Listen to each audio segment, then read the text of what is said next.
తిరుమల శ్రీవారి ఆలయంలోని 4 కాళ్ల మండపాల గురించి ఇప్పుడు మనం తెలుసుకుందాం. మనం శ్రీవారి ఆలయంలోనికి మహాద్వారం దాటి ప్రవేశించిన మార్గాన్ని సంపంగి ప్రదక్షిణ మార్గం అంటారు. ఈ సంపంగి ప్రదక్షిణ మార్గంలో 4 మూలల అంటే ఆగ్నేయ, నైరుతి, వాయవ్య, ఈశాన్య మూలలలో 4 కాళ్ల మండపాలు నిర్మించబడ్డాయి.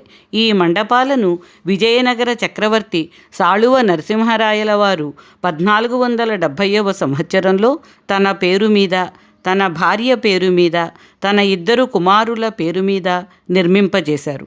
భక్తుల తాకిడి అంతగా లేని రోజులలో శ్రీవారి ఉత్సవ ఊరేగింపులు సంపంగి ప్రదక్షిణ మార్గంలోనే జరిగేవి. ఆయా సందర్భాలలో శ్రీవారు ఈ 4 మూలల్లో ఉన్న 4 కాళ్ల మండపాలలో వేంచేసి పూజలు, సేవలు అందుకునేవారు. కళ్యాణోత్సవాలు సైతం ఈ మండపాలలోనే నిర్వహించేవారు. ఎత్తైన ఈ మండపాలలో జరిగే కార్యక్రమాలను భక్తులు అన్ని వైపుల నుండి వీక్షించి ఆనందించేవారు. కళ్యాణోత్సవాల సమయంలో మంగళవాద్యాలను నగారాల వలె ఈ మండపాల ఉపరితలం నుంచి మ్రోగించేవారట.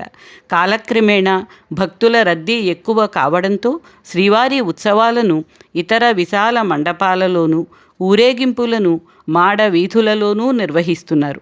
ప్రస్తుతం ఆగ్నేయ, వాయవ్య, ఈశాన్య మూలలలోని 3 మండపాలు మాత్రమే మిగిలి ఉన్నాయి. నైరుతి మూలలో ఉన్న మండపం తరువాతి కాలంలో చేపట్టిన విస్తరింపు కట్టడాలలో నిక్షిప్తమైపోయింది. మిగిలిన 3 మండపాలలో ఆగ్నేయ మూల ఉన్న 4 కాళ్ల మండపాన్ని మాత్రమే మనం చూడగలం. వాయవ్య, ఈశాన్య మూలలలో ఉన్న మండపాలను చూసే అవకాశం భక్తులకు లేదు.